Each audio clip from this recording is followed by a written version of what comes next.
News Karnataka ಫಸ್ಟ್ಗೆ ಸ್ವಾಗತ. ಇಂದಿನ ಪ್ರಮುಖ ಸುದ್ದಿಗಳು. ನಮಸ್ಕಾರ, ನಾನು ಅಪೂರ್ವ ರಾಘವೇಂದ್ರ. ಈ ದಿನದ Koratagere big breaking news. Tumakuru Lok Sabha ಕ್ಷೇತ್ರದ ಬಿಜೆಪಿ ಅಭ್ಯರ್ಥಿ ಪಿ ಸೋಮಣ್ಣ ಗೆಲುವು. ಕೊರಟಗೆರೆ ಬಿಜೆಪಿ ಕಾರ್ಯಕರ್ತರು ಸಂಭ್ರಮಾಚರಣೆ. ನ್ಯೂಸ್ ಕರ್ನಾಟಕ ಒಂದರಲ್ಲಿ ಸಂಪೂರ್ಣ ಸುದ್ದಿಯನ್ನ ವೀಕ್ಷಿಸಿ. ಬಿಜೆಪಿ ಮುಖಂಡ ಅನಿಲ್ ಕುಮಾರ್ ಹಾಗೂ ಜೆಡಿಎಸ್ ನರಸಿಂಹರಾಜು ನೇತೃತ್ವದಲ್ಲಿ ಸಂಭ್ರಮಾಚರಣೆ. ಬೈಕ್ ರ್ಯಾಲಿ ನಡೆಸುವ ಮೂಲಕ ಸಂಭ್ರಮಾಚರಣೆಯನ್ನ ಮಾಡಿದ ಕಾರ್ಯಕರ್ತರು ಕೊರಟಗೆರೆ ಪಟ್ಟಣದ ಕೆಎಸ್ಆರ್ಟಿಸಿ ಬಸ್ ನಿಲ್ದಾಣದಿಂದ ಪಾಂಚಜನ್ಯ ಕಚೇರಿಯವರೆಗೂ ಮುಖ್ಯ ರಸ್ತೆಯಲ್ಲಿ ಬೈಕ್ ರ್ಯಾಲಿ. ನಂತರ ಪಾಂಚಜನ್ಯ ಕಚೇರಿಯಲ್ಲಿ ಕಾರ್ಯಕರ್ತರ ಸಭೆಯನ್ನು ನಡೆಸಿದ ಬಿಜೆಪಿ ಮುಖಂಡ ಅನಿಲ್ ಕುಮಾರ್ ಹಾಗೂ ಜೆಡಿಎಸ್ ಮಾಜಿ ಜಿಲ್ಲಾ ಪಂಚಾಯತ್ ಸದಸ್ಯ ನರಸಿಂಹರಾಜು, ಈ ಬಾರಿ ನಾವು ಕೊರಟಗೆರೆ ಕ್ಷೇತ್ರದಿಂದ ಸುಮಾರು 25,000 ಅಂತರವನ್ನ ನೀಡಿದ್ದೇವೆ. ಇದೇ ರೀತಿ ನಾವು ಮುಂದಿನ ದಿನಗಳಲ್ಲಿ ಕೆಲಸವನ್ನ ಮಾಡಿದರೆ ಕೊರಟಗೆರೆ ಕ್ಷೇತ್ರದ ಕಾಂಗ್ರೆಸ್ ಧೂಳಿಪಟ ಮಾಡುತ್ತೇವೆ. ಆದ್ದರಿಂದ ಇದೇ ರೀತಿ ಎರಡು ಪಕ್ಷಗಳು ಪವಿತ್ರ ಮೈತ್ರಿ ಮಾಡಿಕೊಳ್ಳುವ ಮೂಲಕ ಸ್ಥಳೀಯ ಚುನಾವಣೆಯಲ್ಲಿ ಜಯಬೇರಿಯನ್ನ ಬಾರಿಸುತ್ತೇವೆ. ಜಿಲ್ಲೆಯಲ್ಲಿ ನಾವು ಬಹಳ ಹೆಚ್ಚು ಅಂತರವನ್ನ ನೀಡಿದ್ದೇವೆ. ಇದು ಕಾಂಗ್ರೆಸ್ ಪಕ್ಷ ಊಹಿಸಲು ಸಾಧ್ಯವಿಲ್ಲದಷ್ಟು ನಾವು ಅಂತರವನ್ನ ನೀಡಿದ್ದೇವೆ ಎಂದು ಹೇಳಿದರು.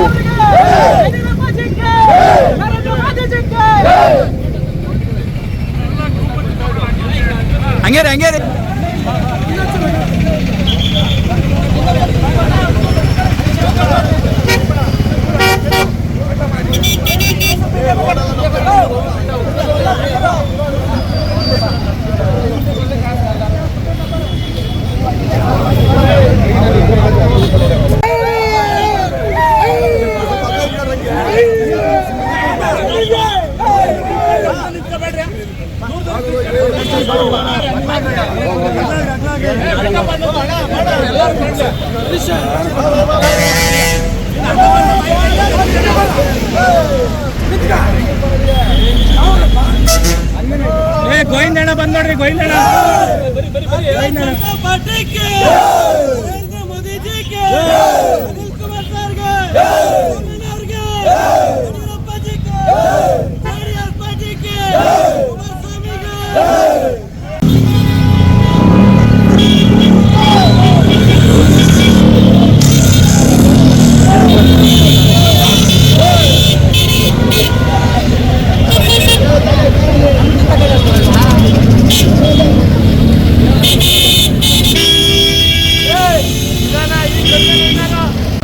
ಸೋಮಣ್ಣನವರ ಜಯಬೇರಿ, ಜೆಡಿಎಸ್ ಪಕ್ಷ ಮತ್ತು ಬಿಜೆಪಿಯ ಜಯಬೇರಿ ಮತ್ತು ನಮ್ಮ ಕಾರ್ಯಕರ್ತರು ಎರಡೂ ಪಕ್ಷದ ನಿಷ್ಠಾವಂತ ಕಾರ್ಯಕರ್ತರ ಜಯಬೇರಿ ಅಂತ ಮೊಟ್ಟಮೊದಲಿಗೆ ಹೇಳ್ತಿದ್ದೀನಿ.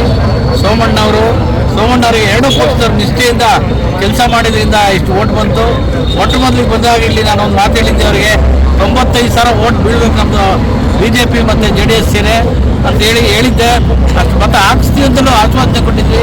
ಜನಗಳು ನಮ್ಮ ಕಾರ್ಯಕರ್ತರು ಮತ್ತು ಕಾರ್ಯಕರ್ತರಲ್ಲಿ ಬಹಳ ಅಭಿನಂದನೆ, ಅಷ್ಟೇ ಓಟ್ ಹಾಕಿ ಅವ್ರನ್ನ 26,000 ಲೀಡಿಂದ ಗೆಲ್ಲಿಸ್ಕೊಟ್ಟವ್ರೆ. ಮುಂದಿನ ದಿನಗಳಲ್ಲಿ ಅವ್ರಿಗೆ ಕೆಲಸ ಕಾರ್ಯ ಮಾಡೋದಕ್ಕೆ ಅದೇ ಥರ ಸಹಕಾರ ಕೊಡಬೇಕು. ಮುಂದಿನ ದಿನಗಳಲ್ಲಿ ಇದೇ ಥರ ಅಲಿಯನ್ಸ್ ಮುಂದುವರೆದು TP ZP ಮತ್ತು ಮುಂದಿನ ಎಲೆಕ್ಷನ್ಗಳಲ್ಲಿ ಇದೇ ಥರ ಆದರೆ ನಮ್ಮ ಅನಿಲ್ ಕುಮಾರ್ ಸಾಹೇಬ್ ಹೇಳಿದಂಗೆ ಕಾಂಗ್ರೆಸ್ ಧೂಳಿಪಟ ಆಗೋದ್ರಲ್ಲಿ ಸಂಶಯ ಇಲ್ಲ. ಇದೇ ರೀತಿ ನಮ್ಮ ಕಾರ್ಯಕರ್ತರು ಒಗ್ಗಟ್ಟಾಗಿ ಕೆಲಸ ಮಾಡಬೇಕು ಅಂತೇಳಿ ನಾನು ಎಲ್ಲರಿಗೂ ಅಭಿನಂದನೆ ತಿಳಿಸಿ ಮುಕ್ತಾಯ ಮಾಡಿ. ಇವತ್ತಿನ ದಿವಸ ಲೋಕಸಭಾ ಚುನಾವಣೆಯ ಫಲಿತಾಂಶ ನಮ್ಮೆಲ್ಲರಿಗೂ ಬಹಳ ಸಂತೋಷ. ಅತಿ ಹೆಚ್ಚು ಮತಗಳ ಸಂಖ್ಯೆ 1 ಲಕ್ಷಕ್ಕಿಂತ ಹೆಚ್ಚು ಮತದಾರರಲ್ಲಿ ಇವತ್ತು ನಮ್ಮ JDS ಮತ್ತು ಬಿಜೆಪಿ ಮೈತ್ರಿಯ ಅಭ್ಯರ್ಥಿಯಾಗಿರ್ತಕ್ಕಂಥ ಸೋಮಣ್ಣನವರು ಆಯ್ಕೆಯಾಗಿ ಇವತ್ತು ನಮ್ಮನ್ನೆಲ್ಲ ಸಂಸದರಲ್ಲಿ ಪ್ರತಿನಿಧಿಸ್ತಾ ಇದ್ದಾರೆ.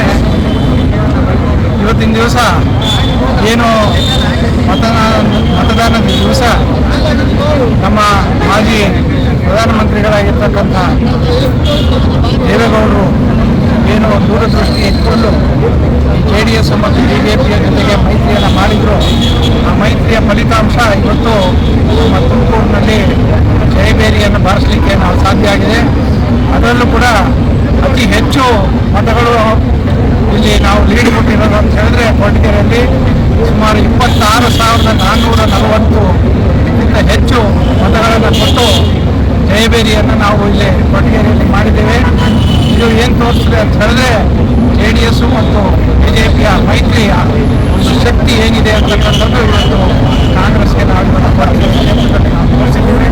ಮುಂದೆ ಬರ್ತಕ್ಕಂಥ ದಿವಸಗಳಲ್ಲಿ ಇದೇ ರೀತಿಯಾಗಿರ್ತಕ್ಕಂಥ ಮೈತ್ರಿ ಮುಂದುವರಿಸ್ಕೊಂಡು ಹೋದರೆ ನಾವು ಖಂಡಿತವಾಗಲೂ ಕಾಂಗ್ರೆಸ್ಸನ್ನು ಧೂಳೀಪಟ ಮಾಡೋದ್ರಲ್ಲಿ ಯಾವುದೇ ಸಂಶಯ ಇಲ್ಲ.